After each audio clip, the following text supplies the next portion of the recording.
dia hidup. Dan beberapa teman kami telah pergi ke kubur itu dan mendapati bahwa memang benar yang dikatakan perempuan-perempuan itu, tetapi dia tidak mereka lihat. Lalu dia berkata kepada mereka, "Hai kamu orang bodoh, betapa lambannya hatimu sehingga kamu tidak percaya segala sesuatu yang telah dikatakan para nabi. Bukankah Mesias harus menderita semuanya itu untuk masuk ke dalam kemuliaannya?" Lalu dia menjelaskan kepada mereka apa yang tertulis tentang dia dalam seluruh kitab suci, mulai dari kitab-kitab Musa dan segala kitab nabi. Mereka mendekati kampung yang mereka tuju, lalu dia berbuat seolah-olah hendak meneruskan perjalanannya. Tetapi mereka sangat mendesaknya, katanya, "Tinggallah bersama-sama dengan kami, sebab sudah menjelang malam dan matahari hampir terbenam." Lalu masuklah ia tinggal bersama-sama dengan mereka. Waktu dia duduk makan dengan mereka, dia mengambil roti, mengucap berkat, lalu memecah-pecahkannya dan memberikannya kepada mereka. Ketika itu terbukalah mata mereka dan mereka pun mengenal dia, tetapi dia lenyap dari tengah-tengah mereka. Kata mereka seorang kepada yang lain, "Bukankah hati kita berbohong ketika dia berbicara dengan kita di tengah jalan dan ketika ia menerangkan kitab suci kepada kita?" Lalu bangunlah mereka dan terus kembali ke Yerusalem. Di situ mereka mendapati ke-11 murid itu. Mereka sedang berkumpul bersama-sama dengan teman-teman mereka. Kata mereka itu, "Sesungguhnya Tuhan telah bangkit dan telah menampakkan diri kepada Simon." Lalu kedua orang itu pun menceritakan apa yang terjadi dengan jalan dan bagaimana mereka mengenal dia pada waktu dia memecah-mecahkan roti. Berbahagialah semua orang yang mendengar firman Allah. Haleluya, haleluya, haleluya.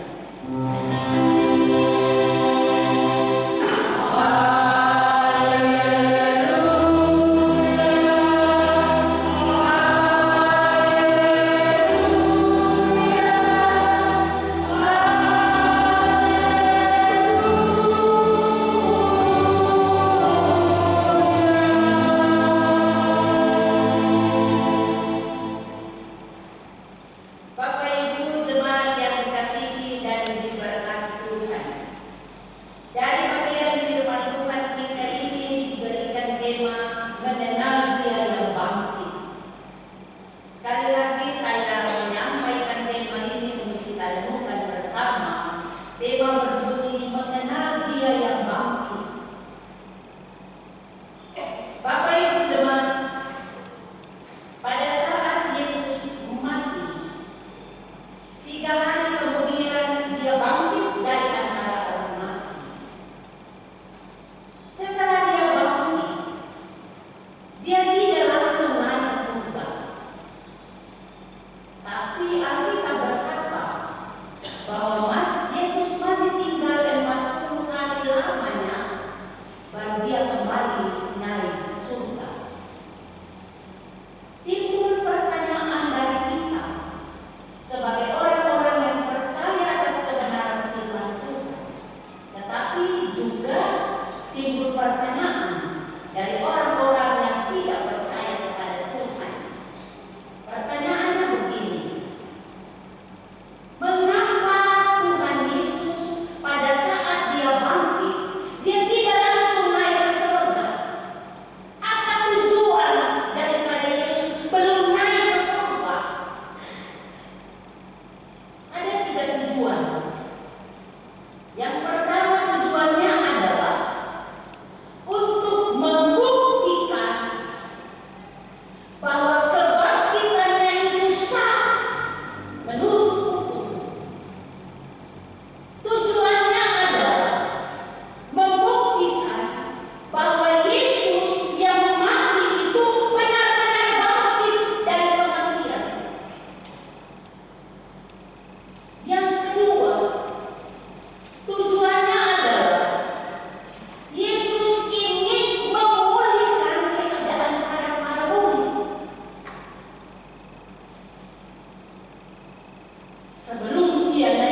menjadi murid. Bapak Ibu saudara-saudari yang dikasihi Tuhan, kita belajar bahwa 40 hari lamanya Yesus pada saat bangkit itu dia menampakkan dirinya sebanyak 10 kali. Dan Alkitab berkata bahwa penampakan Yesus yang pertama adalah dia menampakkan diri kepada Maria Magdalena. Pada saat Maria pergi ke kubur untuk memerampaki jenazah atau tubuh Yesus, maka di sana dia tidak menemukan mayat Tuhan Yesus.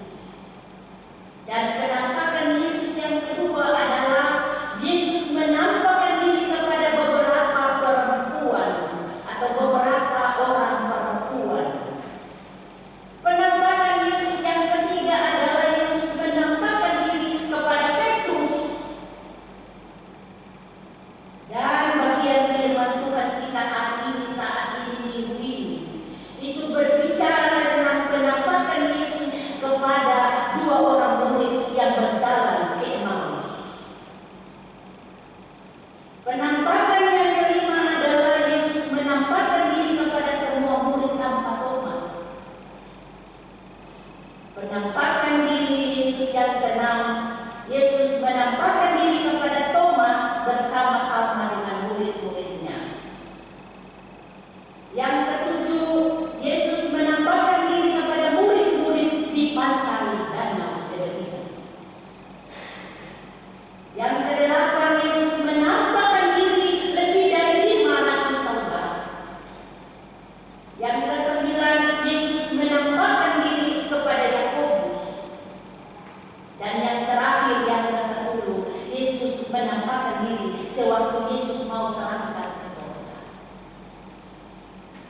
Dari bagian firman Tuhan kita, Yesus menampakkan diri yang keempat ini, kita dituntun dengan tema keluar dari tema yang ada di dalam Alkitab yang berbunyi mengenal Dia, mengenal Yesus yang bangkit itu dengan baik dan benar. Dalam cerita ini, dalam bagian firman Tuhan ini dimulai dengan berjalannya 2 orang murid Yesus. Murid yang dimaksudkan di dalam bagian ini itu jelas bukan yang dikatakan 12 murid, Matius, Lukas dan sebagainya. Ini 2 murid yang lain. Artinya orang-orang yang percaya kepada Yesus seperti Bapak Ibu dan saya yang disebut sebagai murid-murid Tuhan.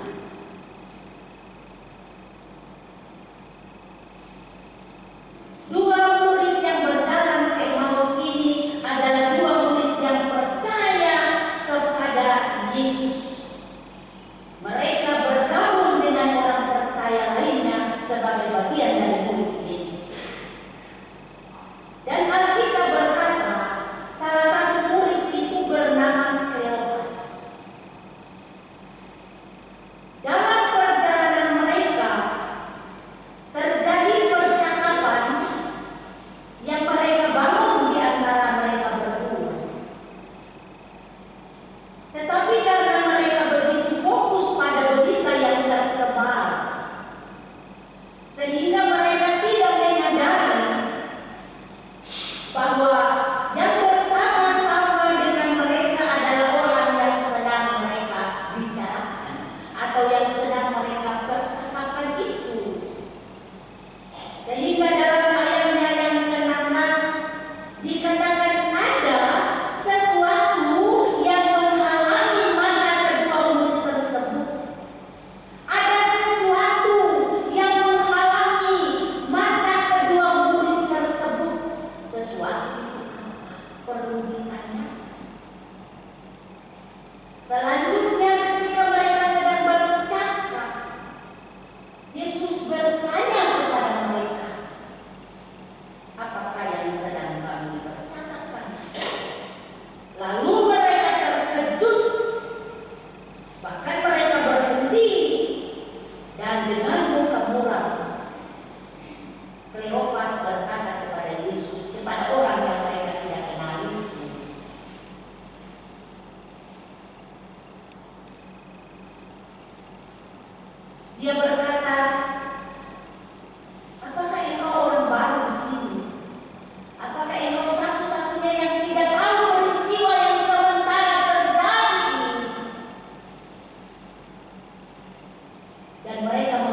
Tuhan Yesus sebagai orang asing yang tidak tahu tentang berita yang terjadi.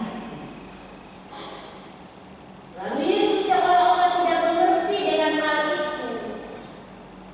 Kemudian mereka menjelaskan. Kleopas ini dan temannya ingin menjelaskan tentang siapa Yesus.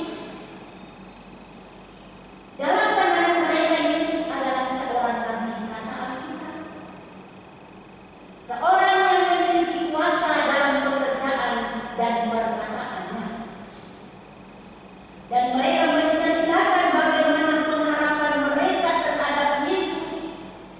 Mereka berharap bahwa Yesus yang lahir itu dapat membebaskan mereka dari semua masalah, dari perbudakan, dari persoalan yang mereka hadapi sebagai bangsa Israel. Tetapi apa yang mereka harapkan itu tidak kunjung terjadi.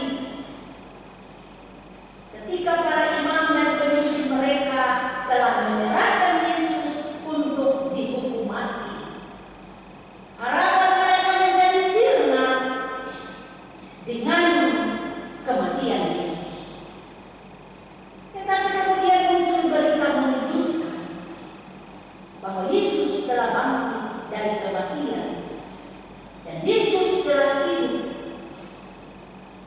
Walaupun para murid belum melihat Yesus yang telah bangkit itu, tapi mereka telah menyampaikan berita itu untuk Yesus sendiri yang mendengarkan apa yang mereka saksikan dan apa yang mereka membicarakan itu.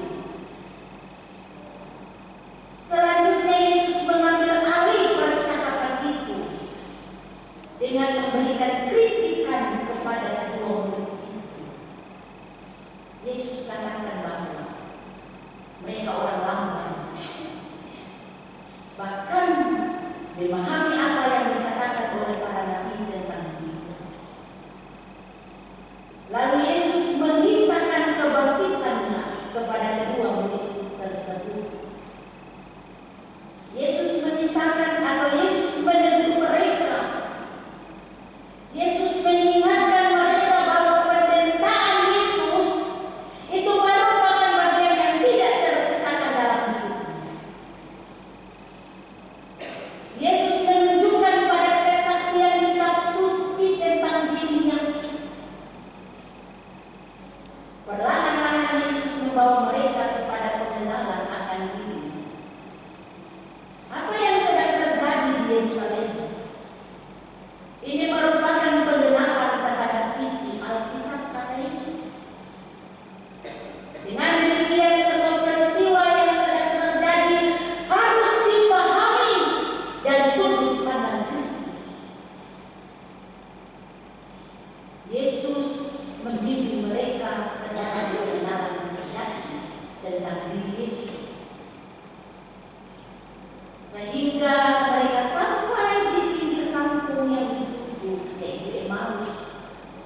Dan Yesus bertindak seolah-olah dia akan melanjutkan perjalanan, tetapi mereka mendesaknya untuk tinggal dan makan bersama mereka karena hari hampir malam. Lalu Yesus masuk bersama mereka. Dan inilah yang terjadi. Waktu ia duduk makan bersama mereka, Bapak Ibu Saudara, ia mengambil roti, ia mengucap berkat, lalu memecah-mecahkannya. Selanjutnya ia memberikan kepada mereka.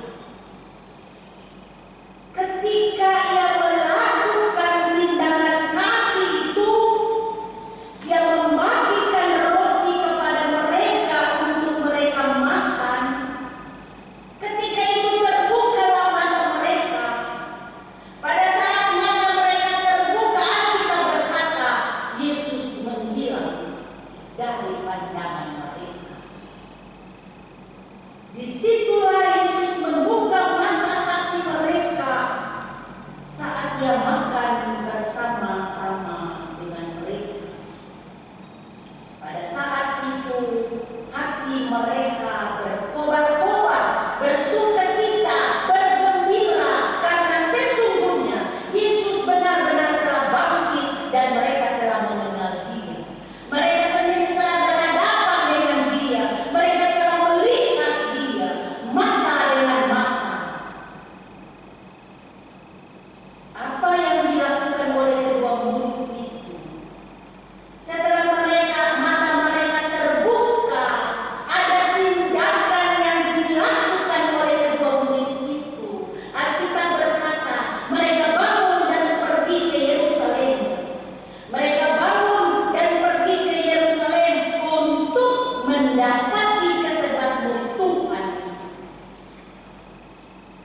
dan untuk mengatakan kepada ke-11 murid Tuhan bahwa benar Yesus telah bangkit.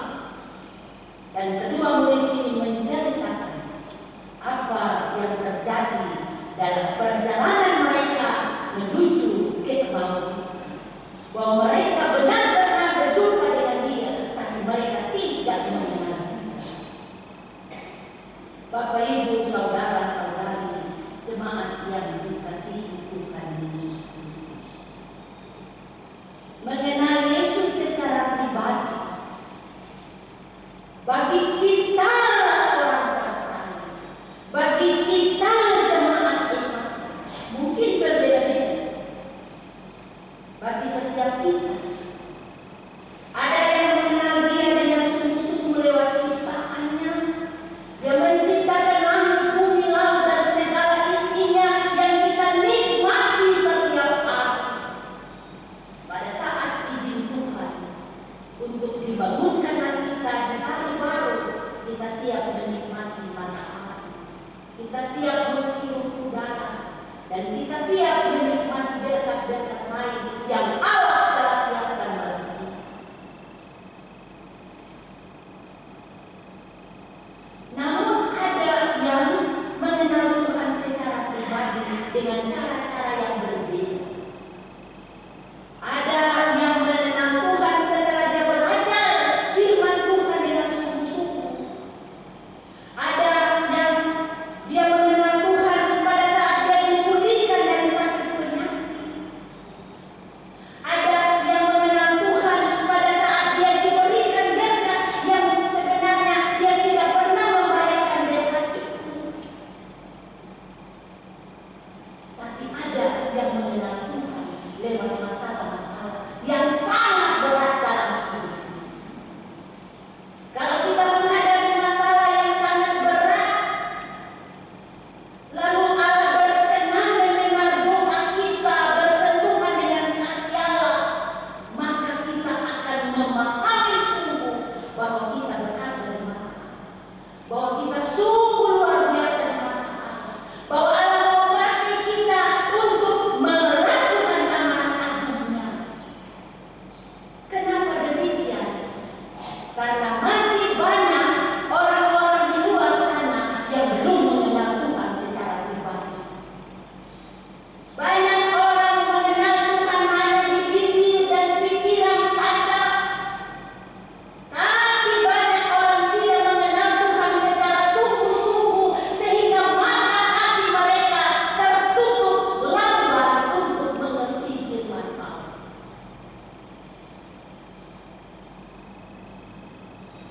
Kita belajar dari dua sosok murid Tuhan, Kleopas dan teman.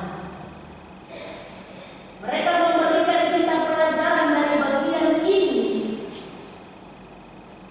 supaya bagaimana kita bukan hanya menyampaikan berita tentang kebangkitan Yesus, bagaimana kita tidak hanya menyampaikan berita tentang siapa Yesus, tapi kita memang benar-benar mengenal Yesus secara pribadi dengan iman yang sungguh. Itu yang diinginkan oleh Yesus Kristus, dan itu yang harus kita lakukan dan kita yakini.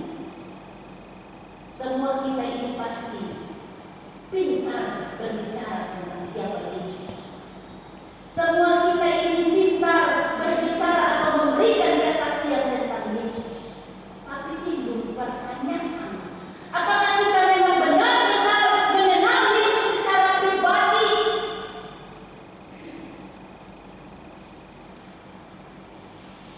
Kalau benar-benar kita mengenal Yesus secara pribadi, mari jangan kita melihat Yesus lagi. Dengan sikap kita, karakter kita, perbuatan kita,